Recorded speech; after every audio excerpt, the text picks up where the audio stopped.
afternoon, everyone. Close your eyes. Now, imagine that you are a fish. You are an inhabitant of a clean and thriving underwater ecosystem. You see a thriving underwater world every day with different species of fish and shrimp, weeds growing from lake beds, and crabs crawling around. You can nibble on the weeds on the lake beds whenever you feel hungry. One day, however, you found with shock that your neighbor fish was turning belly up, and it was not a positive sign.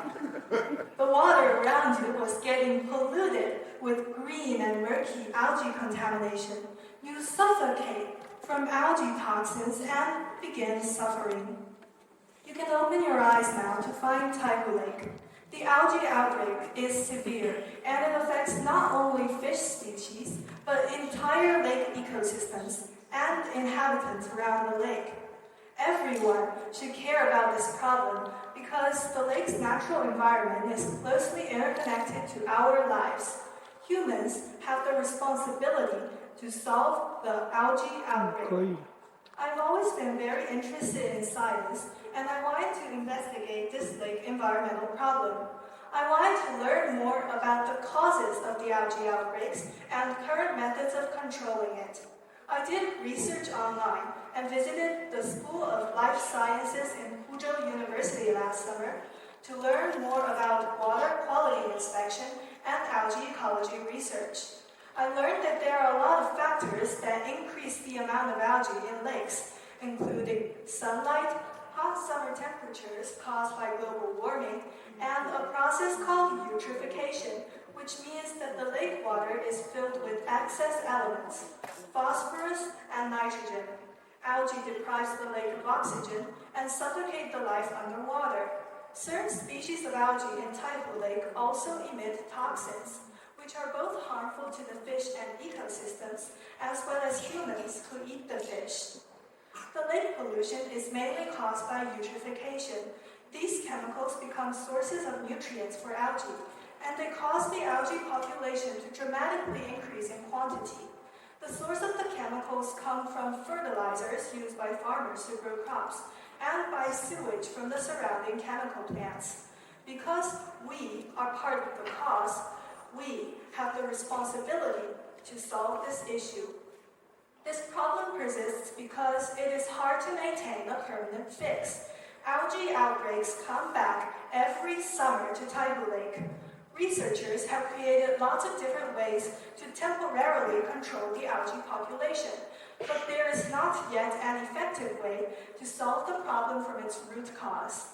In order to solve the problem, researchers noted in the Journal of Lake Sciences that they have developed some physical and chemical approaches to solve the problem, and including using ultrasound, physical isolation, chemical methods, algae salvation, pressure, and more.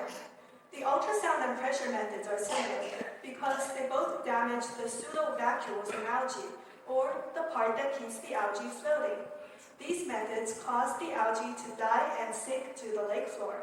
However, there are certain drawbacks.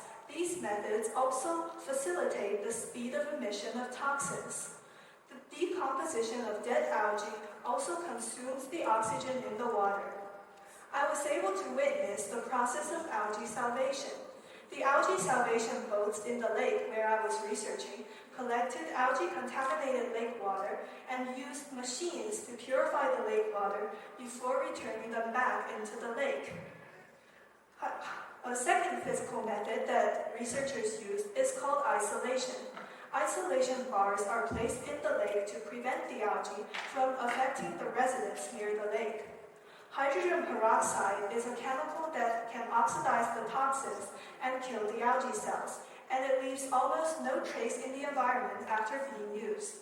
However, if the amount of it isn't controlled, it would cause harm to the human body. It is really hard to solve the problem from its root cause. To do so, the government needs to enact regulations on industry. Scientists would also need to research and experiment until they find an effective method to reduce the amount of nitrogen and phosphorus in the lake. As citizens who enjoy Taihu Lake, we have the responsibility to help solve this issue. We can use phosphorus-free laundry detergents, sort our waste, and save energy. While all of these suggestions are beneficial to the environment in general, they also help solve the algae outbreak. Now, I want you to close your eyes one more time. Imagine that you are that same fish again. You take a deep breath in and look at the clear and unpolluted water around you. Weeds are swaying along with ripples of the water, and the sunlight spreads gently on your back, creating a golden rim on the weeds in front. Sometimes, seemingly small issues are closely interconnected with our lives and need to be solved. Let us all be aware and help solve the problem of algae outbreaks, and we can make significant changes if every one of us contribute, in the hope that one day the fish in Taihu Lake will finally be able to breathe in fresh oxygen from the clear and unpolluted water again. Thank you.